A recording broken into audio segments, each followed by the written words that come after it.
I emailed all of you, spamming you a little bit because I wanted you to have the rubric for grading the assignment. The way it works is that the deadline is tonight for turning in the assignment at 11 p.m. Once you have done that, you have until, I believe, Tuesday in order to grade other people's code, okay? So you will have to go to CrowdGrader starting from tomorrow onwards, and you will have to do and you will have to grade 5 submissions by other students, okay? The way it works is that you will be assigned the submissions one at a time. I do this because in case some of you, don't do any work, I don't want to pre-assign you a lot of them that then don't get done, right? So I give them to you one by one. The interfaces should be somewhat self-explanatory. So you get a submission and you have to download it. The submission will be a zip file in this case. You have to unzip it. It will contain a ball application and you will have to run it as usual, checking the page that it returns when you hit the top URL, just a slash, localhost colon 8080 or whatever the port is, slash. The rubric should be fairly precise.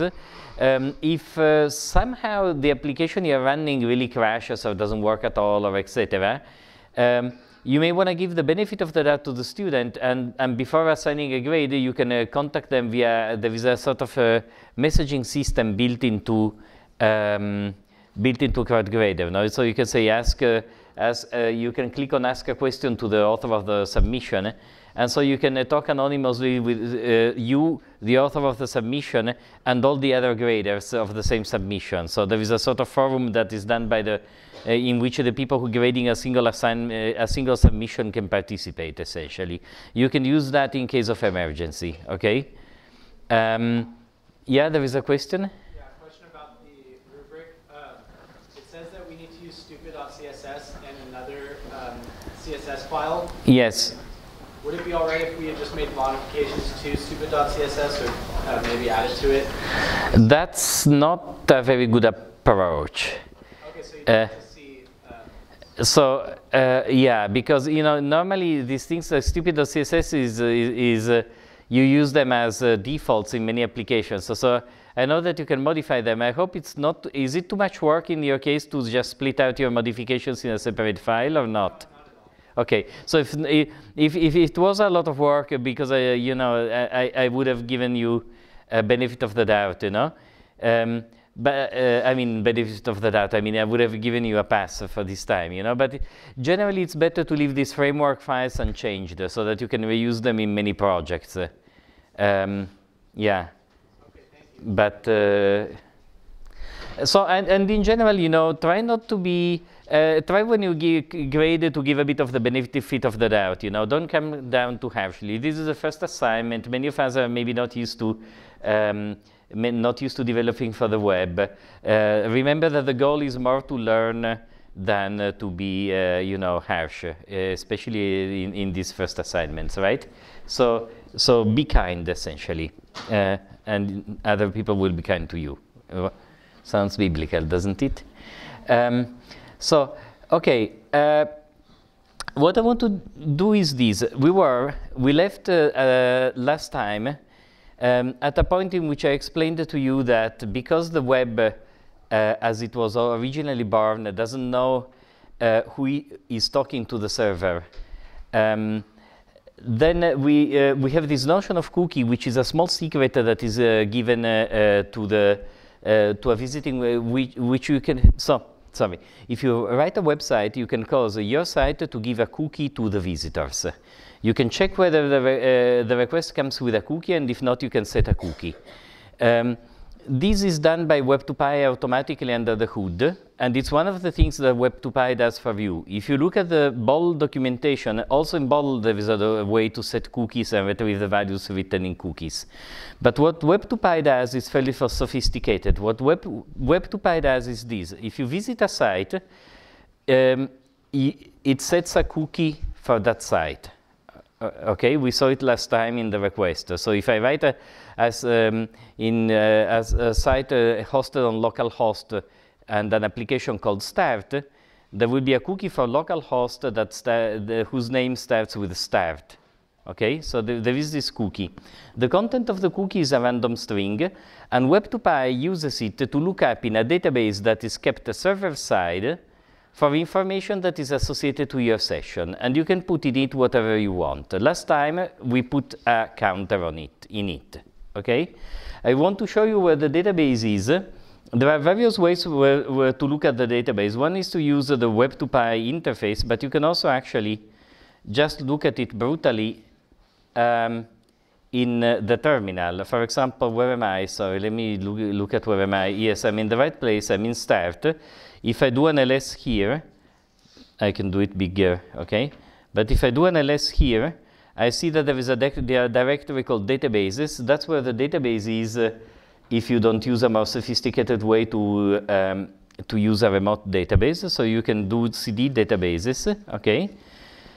And here there is some funny files that essentially Web2Py uses to remember the state of the database. I will tell to you later how this works, okay? But so you can, you have to leave them alone, okay? But they don't have to, they're just there.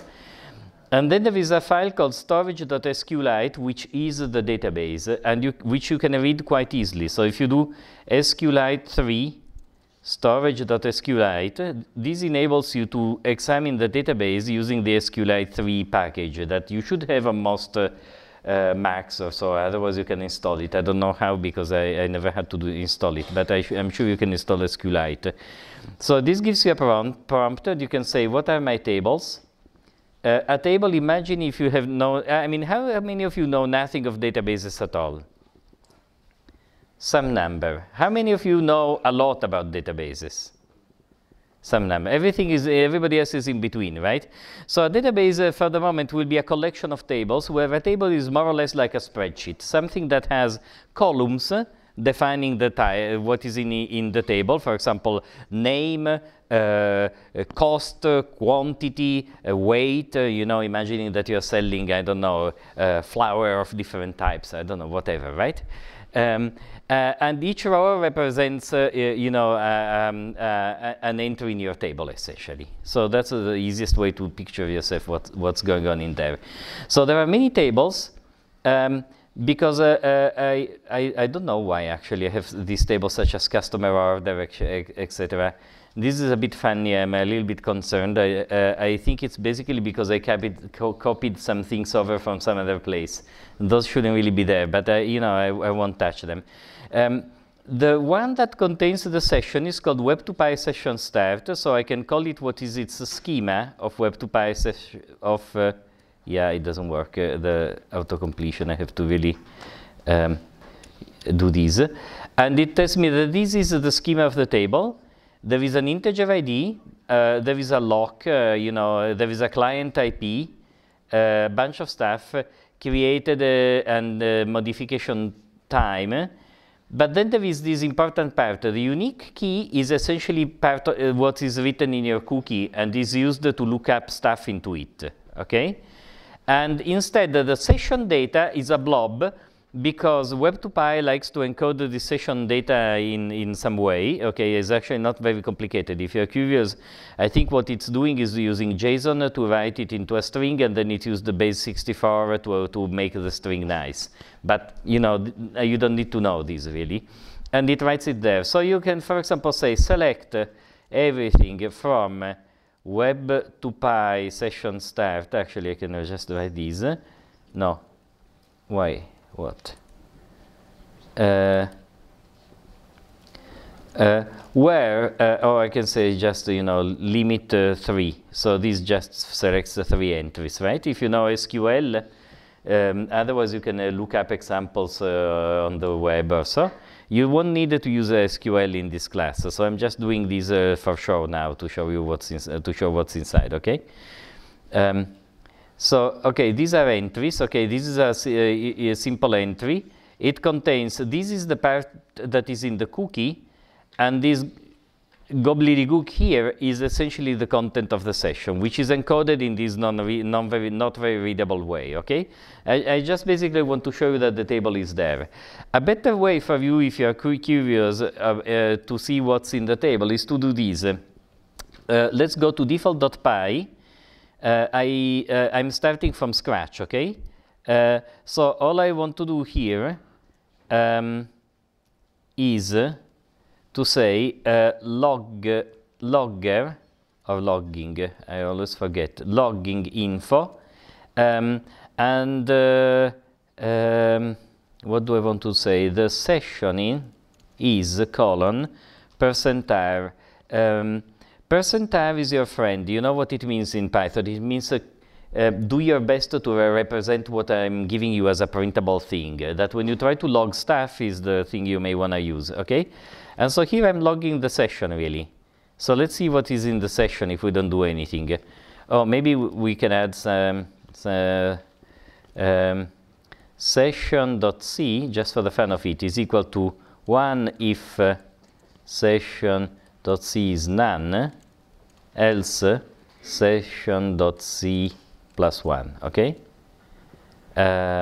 So we increment the session if we hit index, okay? So let's try a moment. I hope I haven't made horrible mistakes. Sorry? Are you sure? I'm not. Logger, you're right. I'm wrong. Sorry. Thank you. Who spoke? You. Okay, thank you, Rakshit. Yes. So let me try to run these. It should run with my... Okay, so I have to visit here. Let me visit there.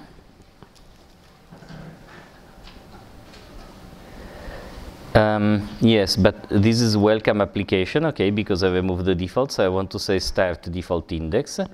You know, this page doesn't do anything, right, because I have modified it.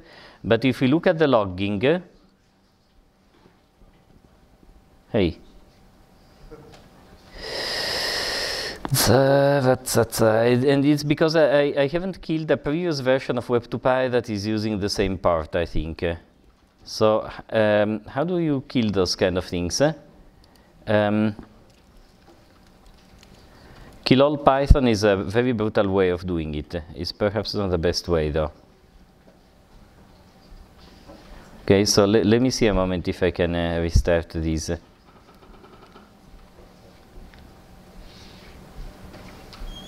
Okay, this seems to be working better. Let me try. Okay, so you see the info. The session is storage means that this is a storage. Storage is something that many people in Python use. It's a sort of dictionary that can be accessed also with a dot notation. You see that I'm using the dot session.c to access that object. It's a sort of alias that is very convenient to use. So you see that in the session there is nothing except storage c is equal to 4, okay? And this would work. So I could actually modify the way I ran Web2Py to let you all use it, and you could see that there is a session for each one of you, okay? Now, having a session is very interesting, but what I want to do now is to try to build a very simple application in which we can store some data. Because now that we have the Web2Py facility of having both some session information that identifies people individually and the database somehow hooked up, this seems to be a simple thing that we may want to do, okay? So I just want to conclude a bit the comparison between Bol and Python, Bol and Web2Py in this fashion, okay? Bol is very elementary. When you connect to Bol per se, all it does is it calls a Python method, and it's up to you to produce the output. This means that if you do something simple, Bol can be really quite fast, okay? The control is passed almost immediately to the code you actually write. Web2Py, as you will see, is much heavier weight in some senses, because for every request, it goes through some code in a certain order. And the main things it does, and now I want to show you the path in more detail that Web2.5 follows to process a request so that we can have it store information in the database.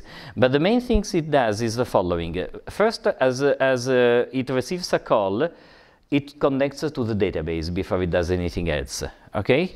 This takes a little bit of time because it not only it connects to the database, but it actually checks that the database contains all the tables you want it to contain. And if not, it will create them automatically for you. So there is a bit of work that is involved there that we will see and exploit now. Okay, so first it creates the database tables if they are there and connecting to the database. Then it takes your session cookie and looks it up in the session table and populates the session, which right now contains simply this storage is equal, C is equal to 4, but if you were logged in, it would contain more stuff, okay? If you are a logged in user, okay? So it does these things each and every time you do a request to it, which of course lengthens the response time. For instance, on the Google Cloud, in App Engine, which is a very generic server framework that I use quite often, Gradle is on it. If you use bol.py, the minimum time that you need for each request is on the order of 10 milliseconds. So the time from when you hit it to when you get the reply out, if your code is very small, is maybe 10 milliseconds. If you use something like Web2.py, and this is using App Engine in the slow mode, but what I want to give you is a relative comparison of speed, right? If you use Web2.py, normally the fastest turnaround that I can get out of it from the slow App Engine is 200 milliseconds, okay, which is 20 times as much. So essentially Web2.py does a lot of computation to answer each request. It's not the ideal framework for very lightweight individual requests on which you have to do only minimal amount of work. In fact, the Massimo is working on a new beautiful version of Web2.py that works in a somewhat different way and is able to match the speed of Bol while retaining the generality, but it's not out yet.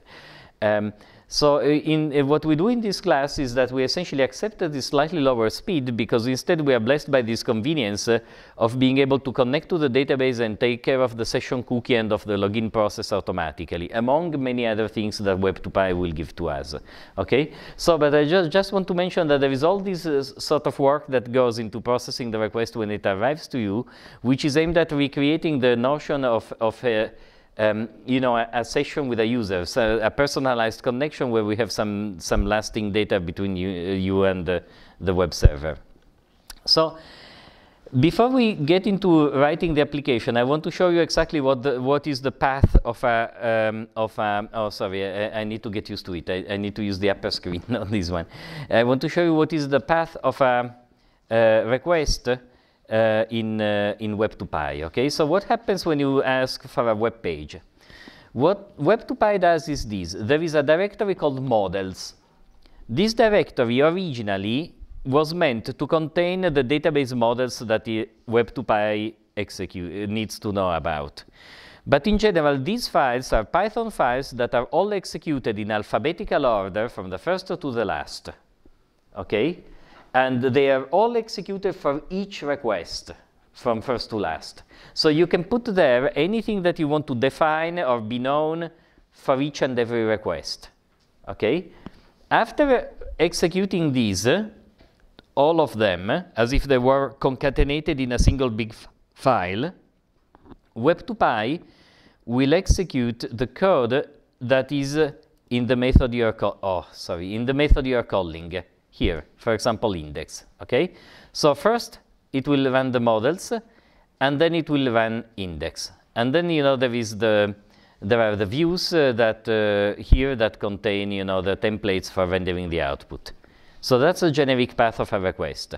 I want to give you some glimpse of what is in these models files so that you know roughly what is in it. The documentation is in the book, and mostly we don't have to touch them except in specific places, but I think it's very good to have some idea, okay? So db.py is a long file that contains the connection to the database. So this is the place where the connection is performed. So This statement simply wants you to be running as a newer version or something like that, okay? Then it reads some configuration options from appconfig, okay? So you're calling the appconfig class. So if you look around in some place in private, there is appconfig.ini, which is a place where you can store configuration options, okay? These configuration options are read and used in db.py. After this, the DB object is created to represent the database. And it's created by this dal statement. Dal is a Python class, right? And so you're initializing an object of the Python class dal and assigning it to DB. This is what happens.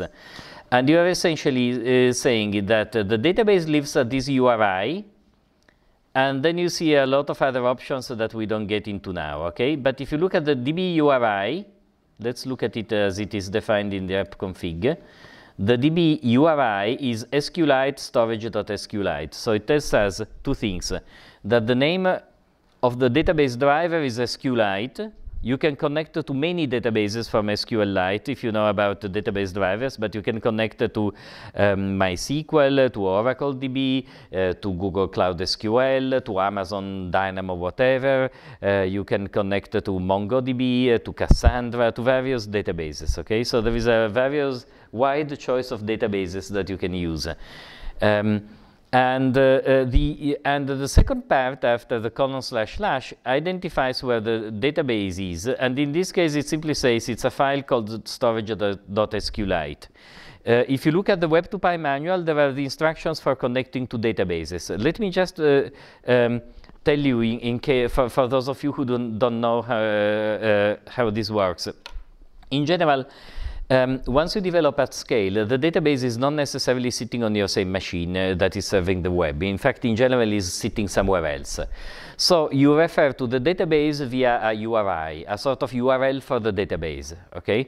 Normally, the connection between the web serving computers and the database server happens via a network protocol, okay?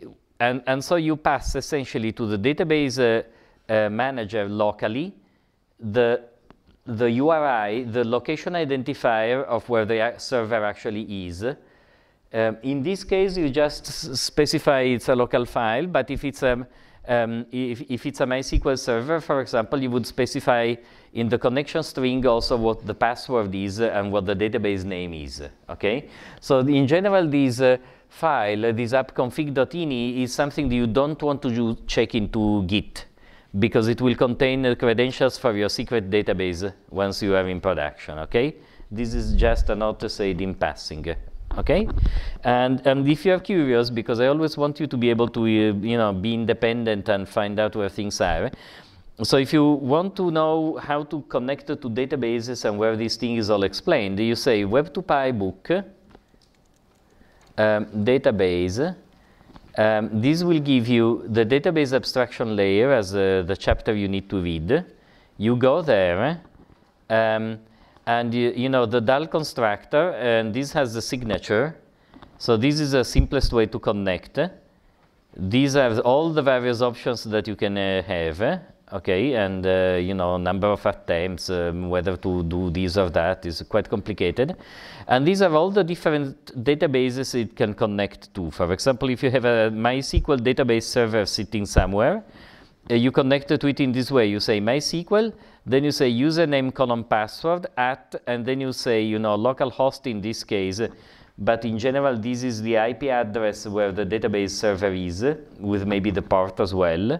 Okay, and then the database name to which you wish to connect, because a MySQL server may host many databases, and so you can specify which one actually you want. Okay, and there are many database engines. I think later in the class we may want to mention some of them and what are the pros and cons of some of them. But you can see that one of the nice parts about Web2Py is that it sort of enables you to rely on many databases, but it will give us a uniform way of using them, so that you know you don't need to worry about the differences in their drivers. Okay. By the way, note for those of you who love Python, a couple of years ago, or maybe 3 years ago, I don't quite remember, but the database access layer in Web2Py was spun out as an independent package. It's called the DAL, Database Abstraction Layer, and it's a Python package. And if you ever have to access complicated databases from Python, I highly recommend it. It's slightly less efficient than going, naked to the basic protocol, because if you go to the basic protocol, there are some efficiency that you can gain and not to have the translation layer of DAL. But if you want to easily write complicated queries and be able to easily migrate from MySQL to Oracle to other types of databases, I had always a great time with it. You can find it in, Python DAL database, and it's on GitHub somewhere here, exactly. Okay, so it was spun out from as an independent package from Web2Py. Okay, so and I recommend it. So coming back to the execution path. So there is db.py, where you build the connection to the database, and then there is this session connect statement that tells you, you have the session information which is associated to the cookie. We in this class will put the session information in the database because it's a very good place to put it. I get the random string from the cookie, and then I look it up in the database, and whatever you give me in the database can store it. However, if you read the Web2Py documentation, there are other ways in which to store the session. Okay, there are some ways that that are more esoteric. Let me simply say, one common way is to store the session in the cookie. I think I discussed it last time. So if I want to store the value of C, I encode it in a special cookie that I give back to you. The beauty of it is that I use your memory instead of mine. I don't fill up my database with these sessions. The drawback is that it's finite in size, so that if the session information grows, there is a point in which your cookie will be rejected. And if your cookie is rejected because I lose your session, you are immediately logged out, which can be unpleasant. Okay, so that's a drawback. The problem of the session table, I'm sorry, I say these things in a somewhat random order, but if I don't say them at some point, I don't know what a good point is to say. What is the problem of keeping the session in the database? The real annoying problem, which is a super annoying problem, is this. The sessions are created for every person who visits. And moreover, when you log out, you may, your cookie may get deleted. Not always, but there is usually an expiration in setting the cookies, especially when you log out. So when you log back in, you get another cookie, which creates another entry in the session table, right? So this session table never shrinks. It can only grow. And it's a real pain to have to pay solid money for something of which only the most recent slice is useful, and the rest is old stuff that you don't need, right? It's a session of people who have logged out, and those cookies maybe don't exist anymore. And it's a little bit of a pain whenever you design a web server to have these, batch processes that once a day wake up and delete the session entries that are older than a week.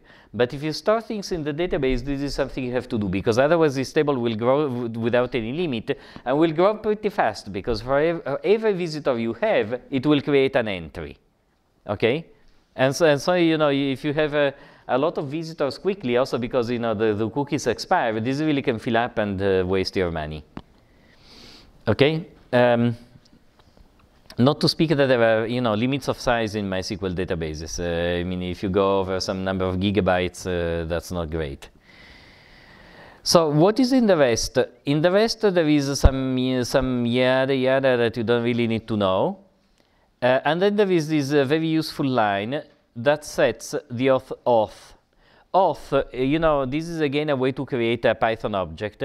This creates the object auth that will be able to manage all the login, logout, and the user authentication process for logged in users. Okay, so this auth object is the one that will contain the information about the logged in user, if any, and that is in charge of all this process. And when you create it, you give it the name to the database. Why do you? Well, because it will need to look up the cookie in the session. The way I will check whether Rakshit is logged in is essentially this. He will make an access. He will give me a session cookie. I look it up, and there is somewhere in this session information that tells me, yes, this is Rakshit. He's logged in. He's this person. We will see it shortly. Okay, and so that's why the auth object has to have access to the database. Then there is, this simply says, auth, please define all the tables that you ever need. And I think we saw some of those tables, by the way. They were here. In these tables, there is auth class, auth event, auth group. Most of them are gobbledygook, but this auth user, in fact, contains the information on all the users who have a login in the system. Not only logged in, but who have, ever logged in. Here there is a bunch of settings for email. There is a bunch of settings for auth policy. Web2Py helpfully takes care of all this boilerplate and terribly tedious code that is what do you do if you forget your password, what do you do if you need to reset it, and etc., right? So here you are basically saying the registration requires verification is false. If it's true, then when you register, when you create an account, there is an email sent to the email you specify, and you need to click on a link there before you can actually log in, something like that. Registration requires approval. You can use that to approve access one by one for the people who use the site, and here I say is false. And the reset password requires verification, which is true. So you cannot simply say, I want to reset my password, but when you reset your password, this sends you back to a place, this sends you an email link that you need to click on in order to actually reset it. I actually wonder what happens if you say false. I'm not quite sure, and they maybe don't advise it, but you can try. Okay, and then there is this logging portion, which is the one I wrote in addition to the standard plain vanilla Web2Py, which creates these nice sort of logs. Okay, so db.py is the first file that is processed. Next, there is menu.py, which you can modify. Menu.py is responsible for generating this menu. Okay, you see I say sample menu 1, sample menu 2. This is the stuff I have here, sample menu 1, sample menu 2. So this gives you a very simple way to have some menu at the top of your site. It's very convenient. You can get rid of it if you don't want it, but if you want to keep it, you can keep it there, maybe style it a little bit nicer, and use it. Okay. And then after menu.py, there is tables.py, which is all important, and this contains the definition of the database tables that we want to use. Now it's empty because I don't have any extra table defined, aside from the ones used by the session and by the auth system. Okay? So these are the three files that are read each and every time, as if they're basically cut and pasted one after the other, before then my controller in default.py executes. Okay, so that gives you the flow of things in Web2Py. It's important to know this. And the stuff in models is run in alphabetical order. So sometimes when I want stuff to run at the end, I write, z underscore, I don't know, Luca extension 1, z underscore Luca extension 2, something like that. Okay? So far, so good, right? Good. Now, let me... So here there is already a login button, and I can use that to log in. Okay.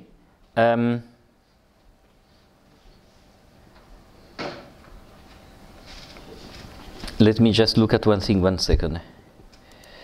I have a check list here, which is why I... Okay.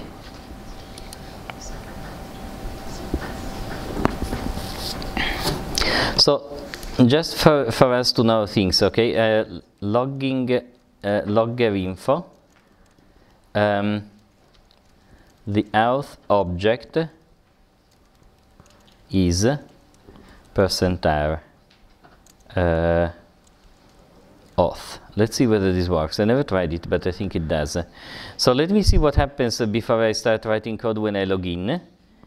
So with this modification, let me refresh the page. No, the auth object, yeah, it's not a readable object actually.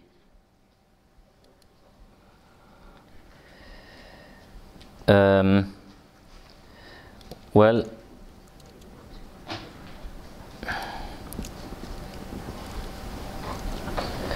let's see whether this is a readable object. Okay, the auth user object is none. Okay, that's a reasonable answer, okay, because I'm not logged in. Sorry, let me magnify this. I'm not logged in, and so, I wouldn't expect it to be anything else than none. Let me see what happens when I log in. So in this case, I need to sign up, actually, because I don't think that I signed up. So I'm Luca De Alfaro.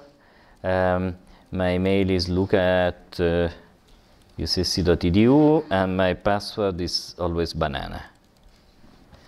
So now you know. Oh, this email has already an account. Oh boy.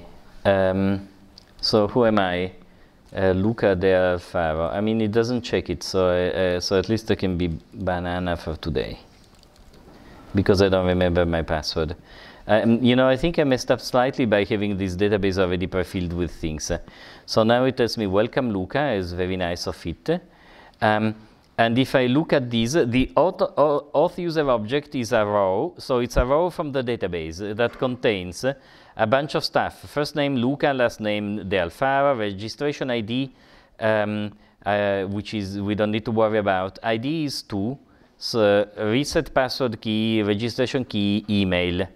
And the email is luca@ucsc.edu. Okay, so we see that we have all these various information. So Web2Py is very kind, and essentially we don't have to worry about the login process. And if somebody is logged in, we have all this information available. Great. So what I want to do is build a very, very simple application that enables us to store a set of notes.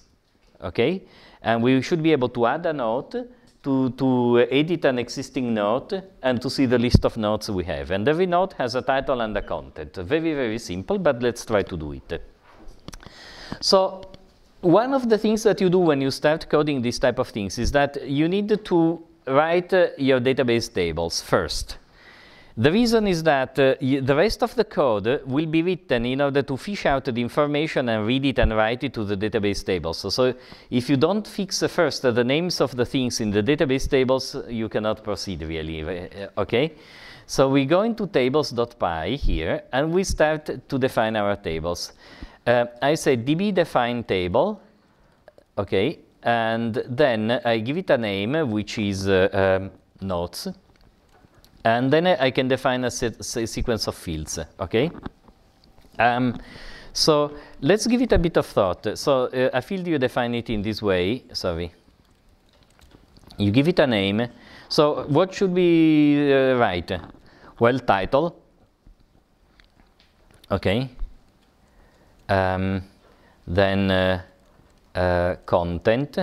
Now, every field has a type. If I don't say anything, the default type is something like a short string of 256 or 512, I don't remember, maximum length. It depends a little bit on the database underneath. So this is one of the things you need to check. A short string. For the title, I think is fine. For the content, I may want to be able to write something bigger. And so, sorry, I'm navigating a moment. And so I want to say that the content is text, which gives you a string that is essentially unlimited in length, okay? Now, if I write only these, what's the problem with it?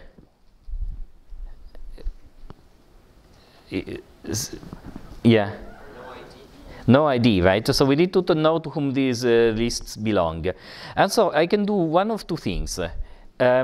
I can either use the auth user.id that you saw was 2 for me before, or I can use the auth user email. It's your choice. Using the ID is smaller because it's an integer. Typically, in my work, I've always used only email. Email really has some advantage only in some applications, but when it does, it's a huge advantage.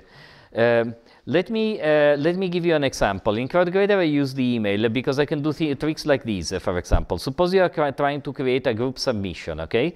Then you can say that Luca at ucsc.edu has, as collaborator in his submission, Ragrawa1 at ucsc.edu, which is his email, right? And I can essentially refer to him before he creates his account. The drawback of IDs is that it works really only for people who have already defined an account. Okay, so I've often in my work found the flexibility of being able to refer to people even before they have an account as quite helpful. For example, let me now create a group for discussing culinary recipes now, and I send you an invitation. I can send you an invitation and add your email instead of your ID, which you don't have yet because you're not a user yet, but I can add your email to the list of people who can, you know, write messages in that particular subgroup. So that's quite convenient in practice. So even though it's not the most convenient way, I will have, actually I like to put it first, field like user email, and what do I want to do? I want to make sure that some of these fields are populated automatically. So I'm going to write a function that does the following.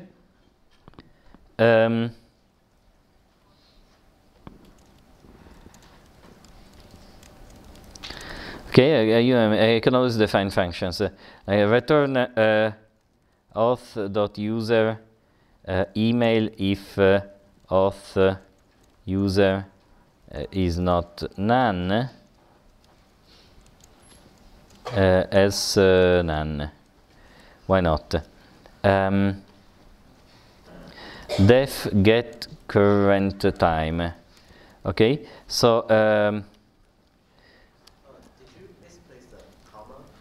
I might. Let me look at it. No, I put a comma here because I haven't completed it yet. But what I want to say is this: default is equal to get user email. Okay, so you can specify default values for fields. Okay, and so in this way I say that if I don't say anything, when I create a record for a recipe, it's going to be attributed to the user who is doing this particular call. So I will not have to worry about manually populating this field when I'm going to write something to that field. Okay, that's some of the easy part. Now, another trick for that I like to use in database tables is that I always like to have a modified by date. I mean, it's a very common use case, the one in which you have to, list things by date or so. And so I want to say field updated on, for instance. This is a date time, which is another type of field. And default, or not default, on, update is equal to date time UTC now. A small word on wisdom on dates. Never ever store dates in local time in a database. It may be simple to us, especially once Spring has already begun the translation between local time and universal time. But in truth, it's a complete mess. The mess does not only depend on the fact that it changes twice a year, but on the fact that historically, the times at which it has changed are different. Okay, DST, daylight savings time, has not always begun on the same day of the year in the last 300 years.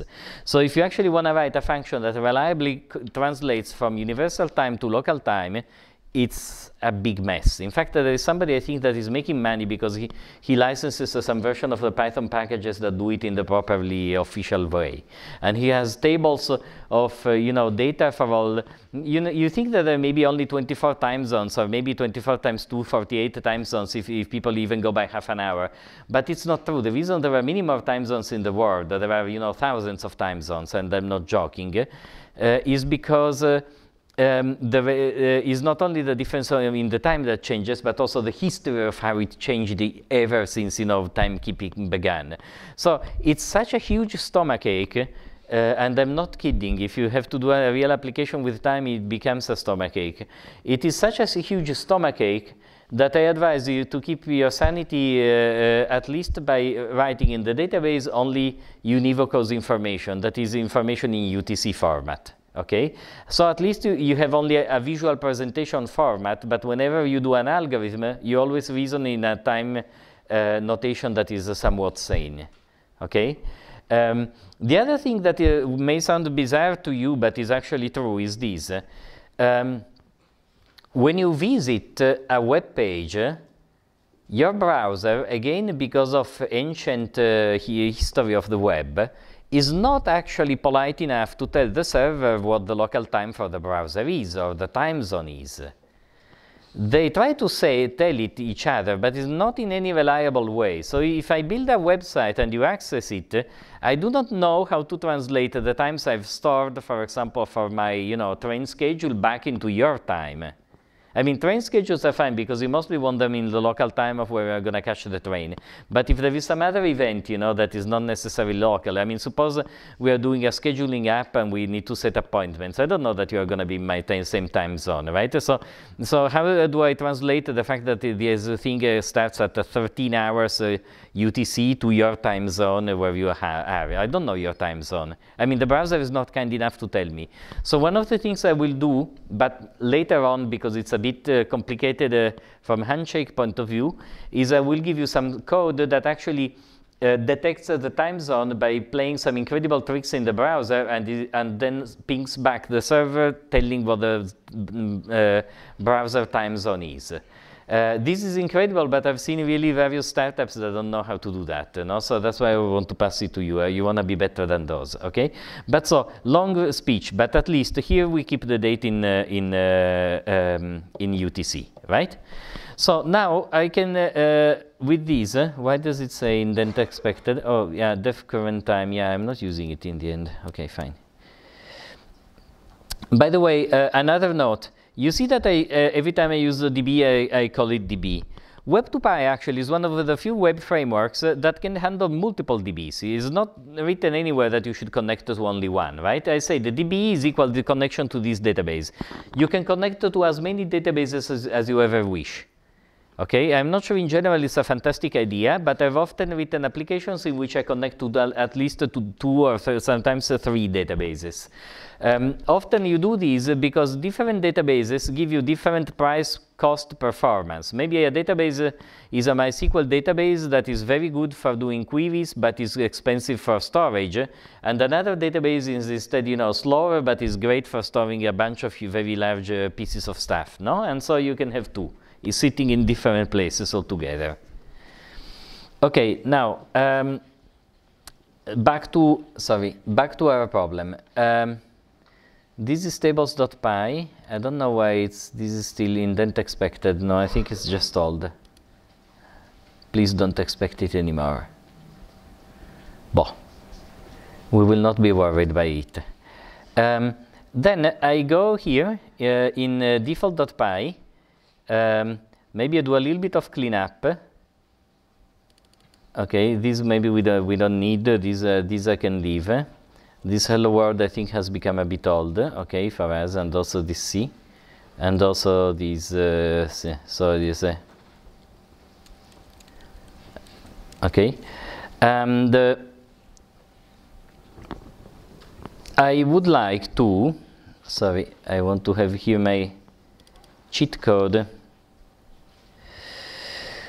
I would like to be able to display. So how does the first page of this application have to look like?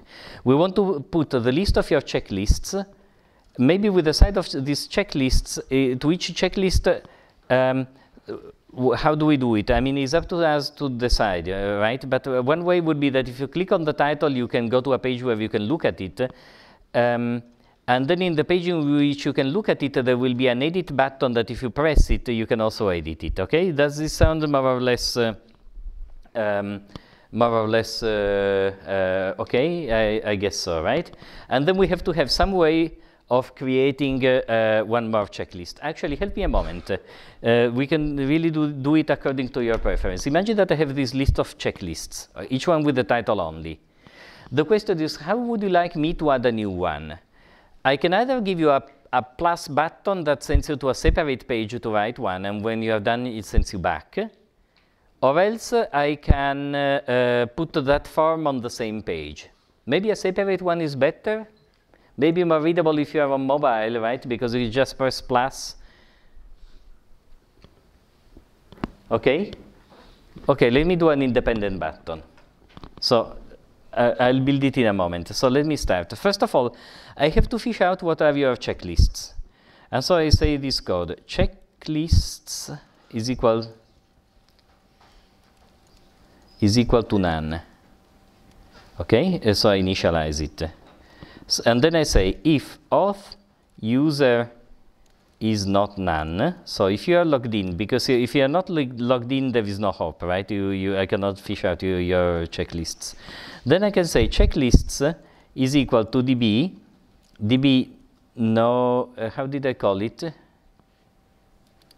I call it, can I call it checklists so that my code is similar to last year's one? db checklist. You can find this code already in the repository from last year, but I'm gonna, every year I do slightly differently. User email is equal to auth.user.email. Okay, so this is a query. I'm saying, DB, please run this query in which the field, when I refer to a field in a query, I have to give it the fully specified name, in the sense that I have to say, of DB, please look at this table and please look at this field. You know, you wish that you were able to use nicknames, but instead you have to start from the root of a DB and specify a field by specifying its full path, so to say, right?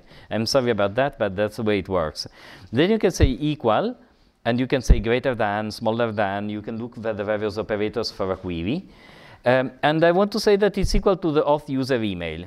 So you see why I have this if in front, because if I don't check that auth user is not none, when I say auth user email, I would get an error, right? Because none would not have a field email. That's why I write the code in this way. Sorry, I go quite slowly. I guess you can complain. Now, a query such as this is an object that just waits to be executed. But if you just create a query, you can keep it in your pocket for a long time and it just does nothing, right? It does not run on the database yet. If you want the query actually to run anywhere, you have to say select. So this runs the query and returns to checklists one of these funny things, an iterator. How many of you know what an iterator and don't know what an iterator is in Python? All of you know. Great. Yes, it's like a virtual list, right? So you can iterate through it. And so I can simply say that I'm very happy, and I can return dict of checklists is equal to checklists. Sorry. Okay. So I simply return to the view the checklists, and that's it. Why do I do this? Well, because I want to display them, right? So let's see how to build the view for these. I can go into the views, default index. Here goes my main HTML code, so I can put a little bit of it. And so one way to do it is this. If auth user is not none, okay, else, and then pass. So this is a common thing to do on a home page. Essentially, I can include, in these double braces, Python statements. There is a syntax explained in the book. It's not totally general, but I can include if then else's and for loops. So here I want to have an if then else because essentially the problem is this: if you are logged in, I'm going to give you your checklists. If you are not gonna be logged in, what I want to have here is some kind of splash page that says, welcome, you should really log in because we steal all your personal information, but your user experience is gonna be great. Something like that, an inoffensive message like that would be ideal, right? So I think we can do first the part where we are not logged in because it's quite simple. I'm gonna just copy it from what I had last time.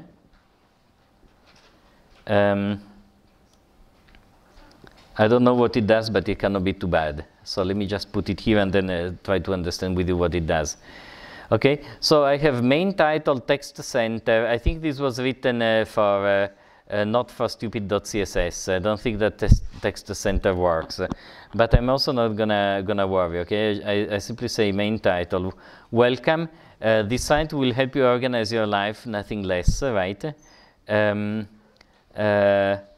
Please log in to use it. So this is just a random paragraph text, and then I'm saying that in this div that I want it to be a login button. Okay, let's leave the styling for another day. Okay, I have this URL user login. This generates the URL that you use to register or login. Okay, and there is something a bit magic that I believe still works. I believe it won't work because this was developed for Bootstrap. So, but there must be a way to do buttons. Also in stupid, and so this makes it look like a button. Let's see whether this works. So first of all, let me log out. Well, let me not touch it because I think it may be a bit broken, my code. But I want to look at stupid.css. Sorry? Yeah, BTN probably works. You say, but I can give it a BTN. Which color do we want? Blue normally is also fine, right? We can just leave it like this. Okay, so let's see how this code works. Okay, so I can go here. Sorry, here. If I reload, I get an internal error. What did I do that is wrong? Oh, yes, very good. So the problem is this. The problem is that the default database, SQLite, I'm happy it happened because otherwise it would happen certainly to you. The default database, SQLite, is very picky about field names. It has a bunch of words that are reserved, all the useful ones. So when I go mad, I start naming things in French or Italian or German or whatever language you know. No, Spanish works, because all the reserved words are in English, of course, okay? So what this message is telling you is that content is a reserved word. Of course, all the useful words are reserved, okay? This does not happen in better databases such as MySQL, but unfortunately here, I will have to change the name of my field. I cannot have something called content. So last year, I called it, to avoid this error, I called it checklist, which is stupid though. So I don't know, let me call it memo, okay? Memo is probably not reserved, okay? It will not be that bad, okay? So let me do another request, okay? Now it works. I'm logged in, so it doesn't show me anything, but if I log out, this is what we wanted to have, a welcome and a login button. Why? Invalid controller.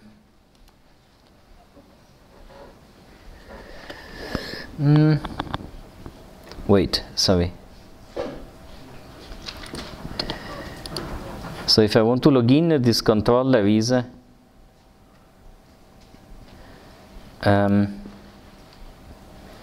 did they change the name to the controllers? Sorry. Well, yeah, I'm just having a difficulty. I have glasses, and this is not my ideas. So these things here are at user login.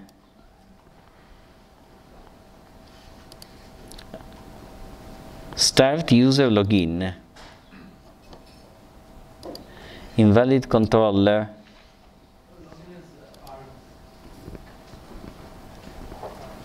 Yeah.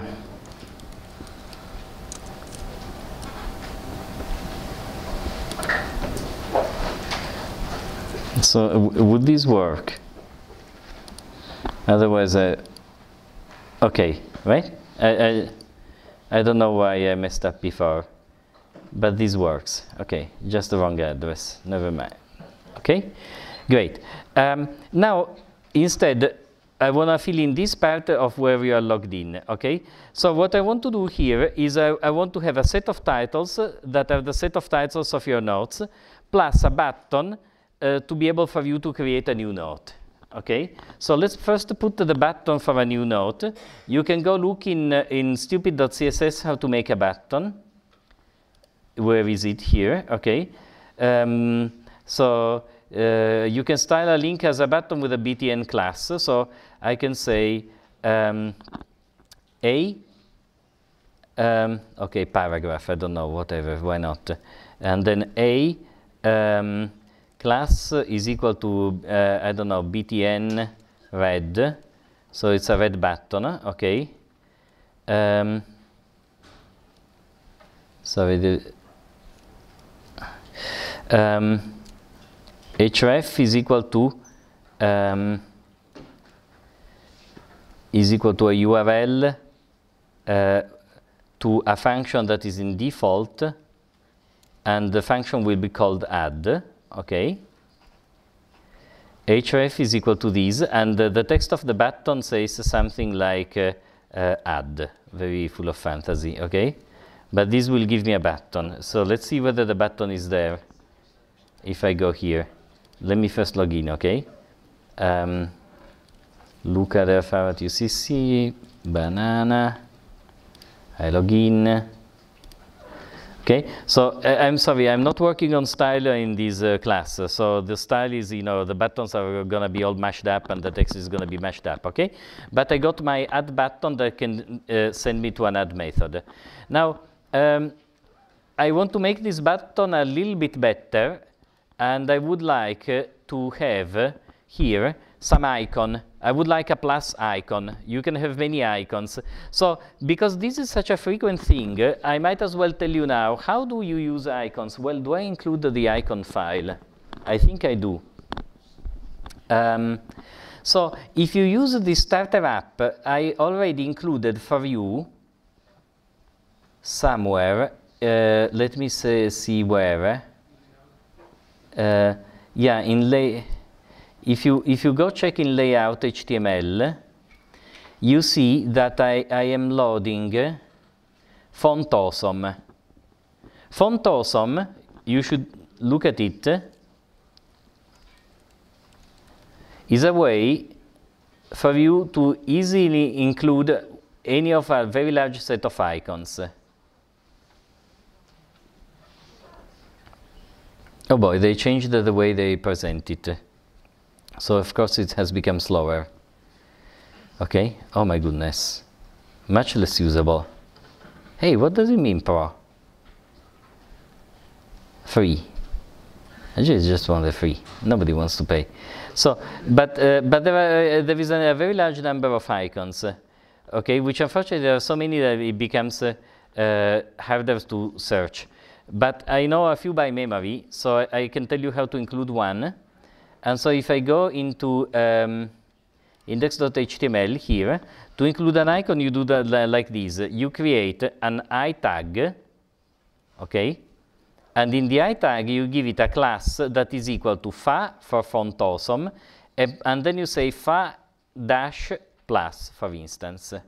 Okay, so this thing here will create a plus icon. I'm very sorry that the documentation changed from last year, and it became a bit less easy to browse. But you will see, this is really the plus icon.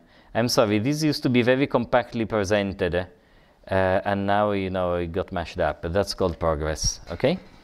But if you load the site now, it looks infinitely smallly better.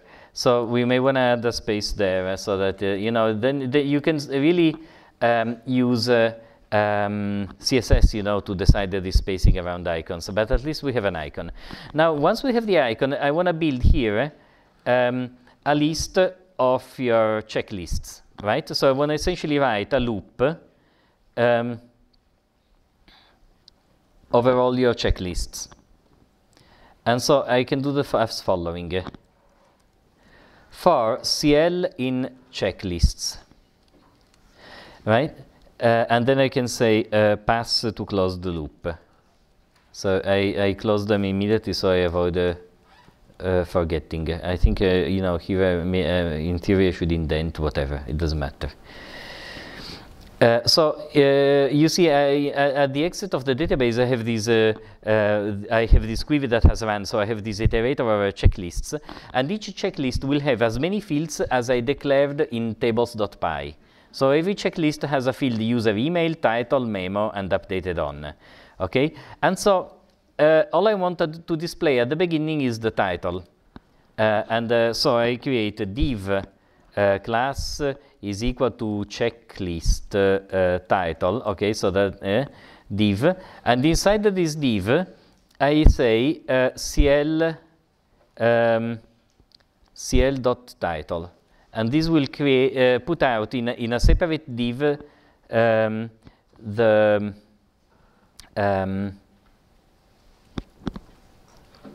you know, the title of the checklist. Now I can also add some text, and I can also say if not checklists. So if I don't have any checklist, I may want to include a special message to the user.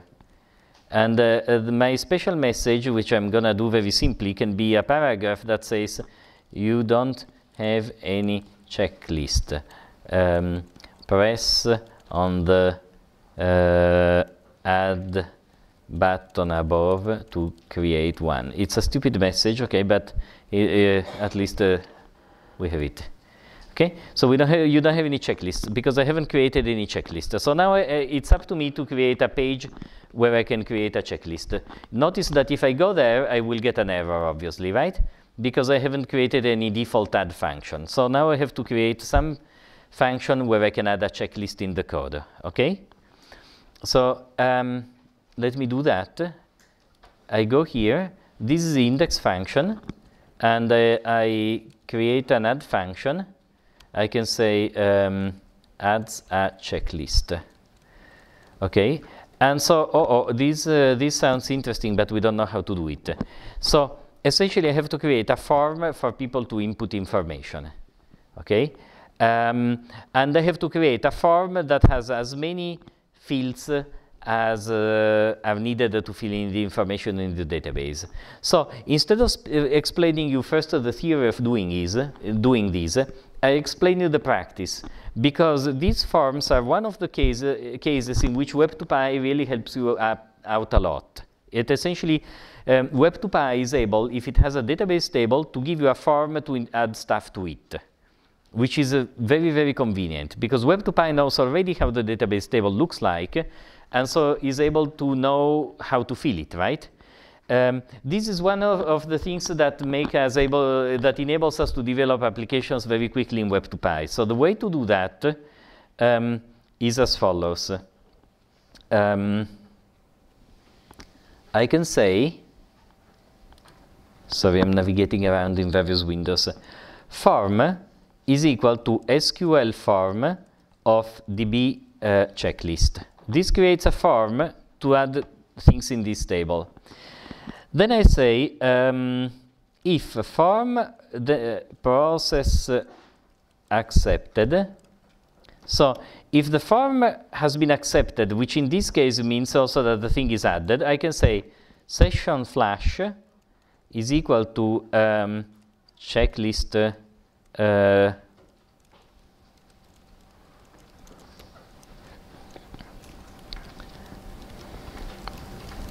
There is a bunch of stuff here. I need to write it and then I can explain it, okay?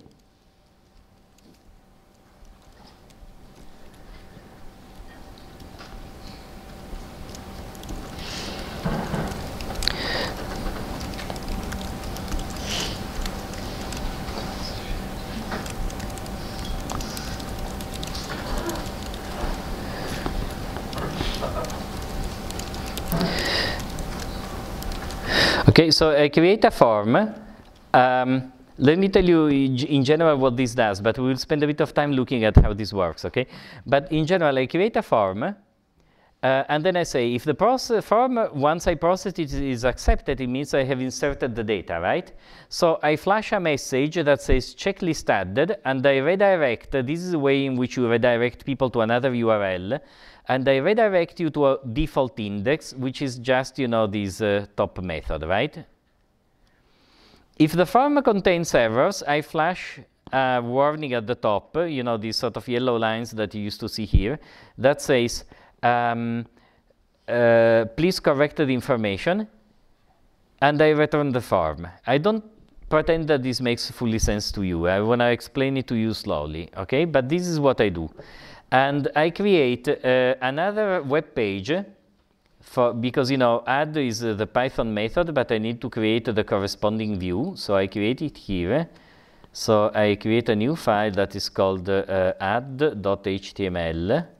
You know, the name has to correspond to the name of the controller. And in it, I include only, let's see if I have one to where I can copy from here so that I'm a little bit faster. Kind of. Yeah, this will be good enough. So I'm a little bit faster in creating, okay? So there is again this text center that doesn't, you know, work, whatever.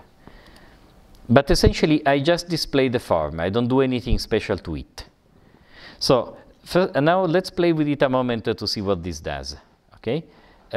First of all, I hope it works, right? But I say add, yay.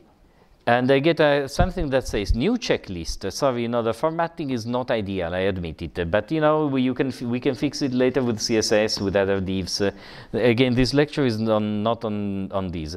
There is a user email that I can apparently even change. Bizarre, eh?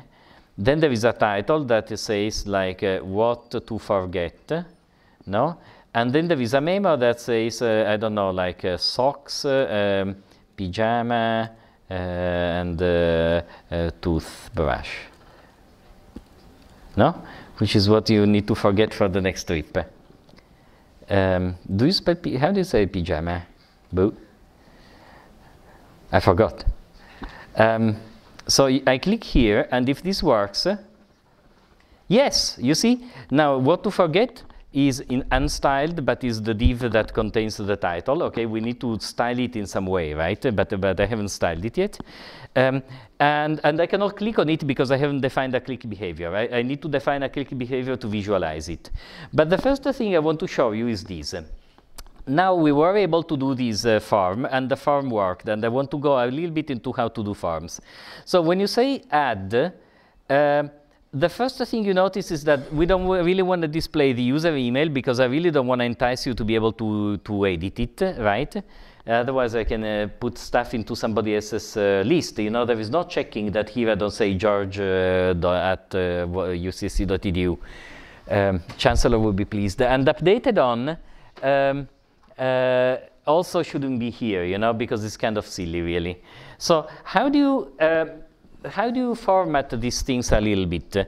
So Web2Py gives you a convenient method. You go in tables and you can say db checklist user email writable is equal to false. So this prevents the user email to be a writable field. Okay, so essentially it will be written in the database because you define a default value, but otherwise the user can never actually write to it in one of these auto-generated forms. And then you can also say db checklist user email readable and say that that's also equal to false. And then you say, you know, I mean, it gets a bit boring after a while, yeah, as you imagine, right? But updated on writable is equal to b db checklist updated on readable, which is equal to false. Okay. In truth, you can say these things all in a single shot, so you don't need to waste your time. And that's part of Python syntax. Okay. So if I now reload this page, I can just say title memo and like what to bring and what do I bring, like a passport and phone. The rest one doesn't need. Okay, and now I have two checklists. Okay, great. So that's a way in which you see extremely simply you can do these things. Now I want to show you a moment what is, because this looks like magic, and I want to show you a moment what is the process by which this HTTP talking of the browser with the server actually works. And then, you know, I want to go more in the nuts and bolts of it. But so if here I have a visualization of what happens on the web when you do these things. So the typical GET interaction is this. You do a GET request and you get a page. That's all that happens when you access one of these pages that we have built so far, where you get the index, you get the list of these, the list of that, right? This is a GET request that is meant to give you access to a resource. Now, when you need to pass information back to the server, what you're doing is a POST request, and I will show you another one in slower motion if I can, okay? But the typical POST interaction is this. POST interactions can send the data. For example, or most commonly, they can send the content of a form back to the web server. Okay, so you fill in the form about your memory list, you send it back to the server via a POST request. Now, what happens? The rule on the web is this. I should never, ever reply to a POST request with a web page. Okay? The problem is this. Suppose, I'm sorry, you're sitting in first row. So suppose you ask me, you do a POST to me as a server, and they give you back a web page. Why don't I want to do that? Because if you click on refresh, the browser will show that super annoying message. This page was obtained via POST request. Are you sure you want to repeat the POST request, right? You have seen that, you know, hallmark of bad web design, right? And it's because the server actually replied to you with a page. You should not do that. When you accept a POST request, what you should send is a redirect message to the user. For example, if you post to this form index/3, you should say see other to done/for. Now the browser, poor browser, says, oh, okay, I have to follow this redirect here, and it will ask you for this page done for. Okay, this will produce a page resulting from the add, and you will return. So this here is encoded in what I was doing here. You see, if the post is successful, I redirect you to another place. I don't keep you there. I could, in truth, return a page here, even if the thing is successful, right? But it's a really bad idea. If the processing of the form is successful, you send the other person away to another page that can be generated and reloaded it. Okay, fine. Now, what happens if the request is not successful? Okay. So what is this? Oh yes, it's simply that you know sorry. Yeah, this is again for a correct form. You get a page. You get the form to fill in. This contains just the interaction before you fill in the form. So you get a page, and you get a page with a form to fill in. You post the form content. You are redirected. You go to the destination after the post has been processed, and you get that page. Is this somewhat clear as interaction? It's what I was doing here. Okay, so it's what I was doing here. No, sorry, here.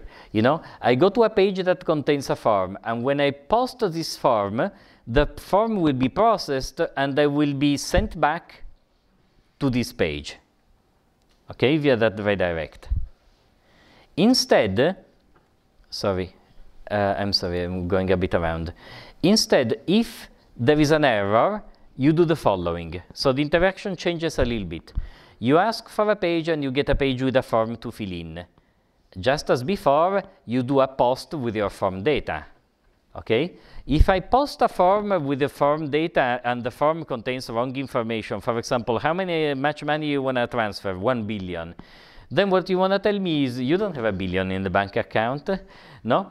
And so you don't return an error code. It's not a server error, right? You simply want to kindly and beautifully, possibly, visualize an error message saying, come on, be reasonable. Or, you know, some other error message that the user, you know, might understand and perceive, right? For example, or, you know, I can say hello, and you say, no, you have to enter a number. One of these things, right? So what you do is that you send a reply of 200 OK that contains both the form and the information to display the error. Web2Py will take care of a lot of this for us. Web2Py, one of the nice things it does is that it knows how to send back reasonably looking forms that contain also the information about the errors. Okay, that's one of the nice things.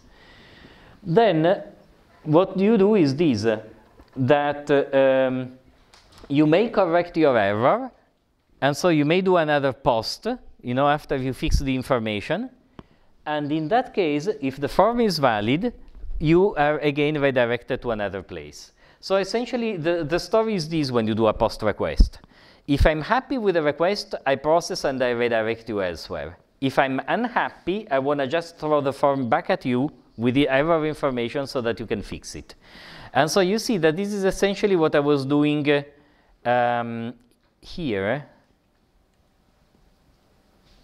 No? Because in this function, if I'm happy, I redirect you back. And if the form contains errors, I give you an error message in general, and I return the dictionary containing the form. Now, this form will never contain errors because, but for example, I can say,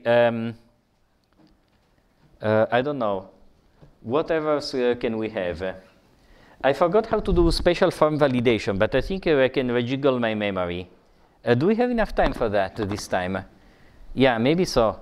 How do I teach them how to verify forms? So I will need Rakshit's help but I should be able to do it, okay? For looking up information. So in this process, I can say on validation, do you remember? Okay, so what happens if you forget like I do, okay? Because it's sometimes more useful to know. Web2Py book forms validation.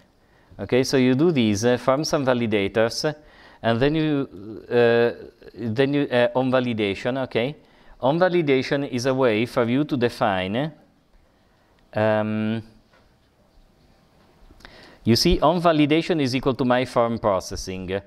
Okay, so let's keep this documentation to the side and write our validation. Okay,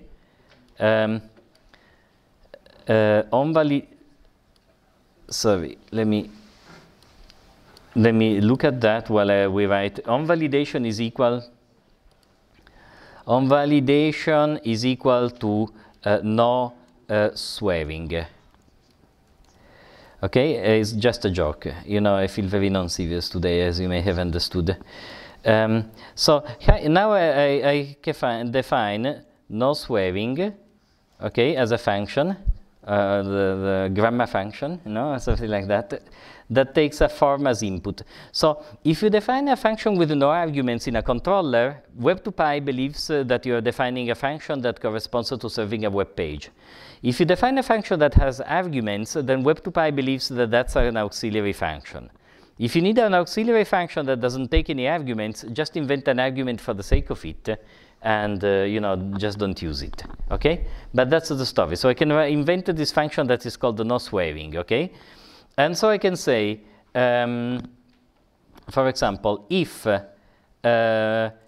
shit in form vars, how did I call the memo? No? Memo. Okay? Then you can say form errors memo is equal to no swearing, please. Okay? And by setting an error in the form, you essentially say that the form is erroneous and it should not be processed. Okay? And then you simply say, you don't say anything. That's all we need to say. Okay? You can look at the validation in more complicated ways, but this does it for us. Okay? Okay, I guess I can try it. On validation, what I have, the best EA ever. Okay, so let me try whether this works a moment to show you the validation. So I need to click on plus, new checklist, things not to say, and I can say, oh shit, of course. I do this, and if everything works, you see, no swearing, please, error inform, please check it out. Voila, okay? So we can add our own validation, and of course, if you expect things like dates or floats, so Web2Py knows how to do the basic validation by itself, and if you want, you can add any validation you ever want to the form in this extremely simple way.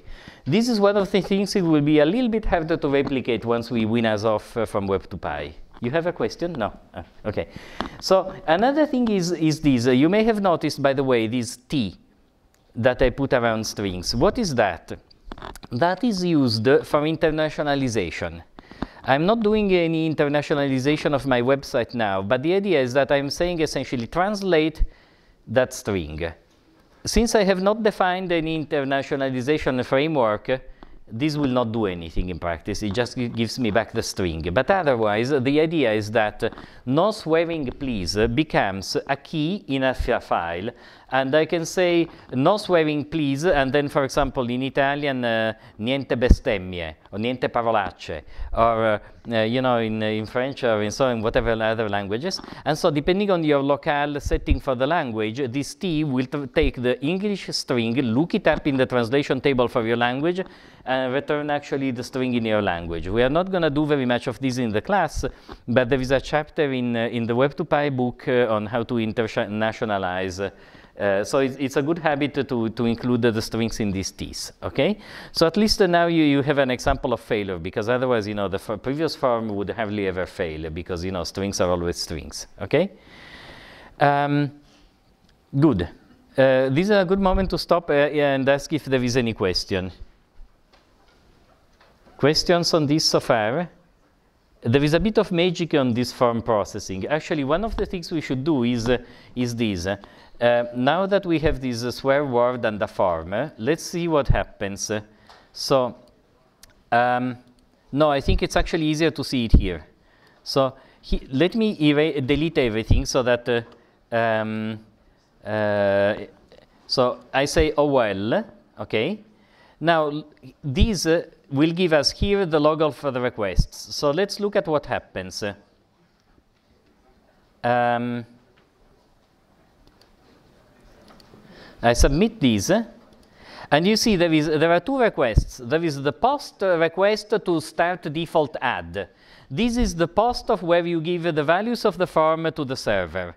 The server will insert the record in the database and will redirect, tell you, we don't see the redirect, but it will tell you, please, oh, I don't know what I did. I loaded twice. But it will tell you, please, go see start default index due to this redirect, right? So the browser redirects to it and says, get start default index. Okay, so you see the flow here of the post. The redirect, you don't see it. We would have to, observe it in the browser. But the annoying thing of redirects is that the browser, I'm not sure it shows it, because it then shows immediately the request of getting the page URL that you actually get. So redirects are a little bit of a nightmare because they can be difficult to observe. But after the redirect, you see this other get request for the home page. Okay. So now we are at a good point. We can insert information in the table. And what we need to do, and I think we are out of time and we need to do it next time, is to find out if to add a way of clicking on one of these strings in order to be able to go to some place where we can see the full content of the memo and also edit it, okay? So that's something we will do next time.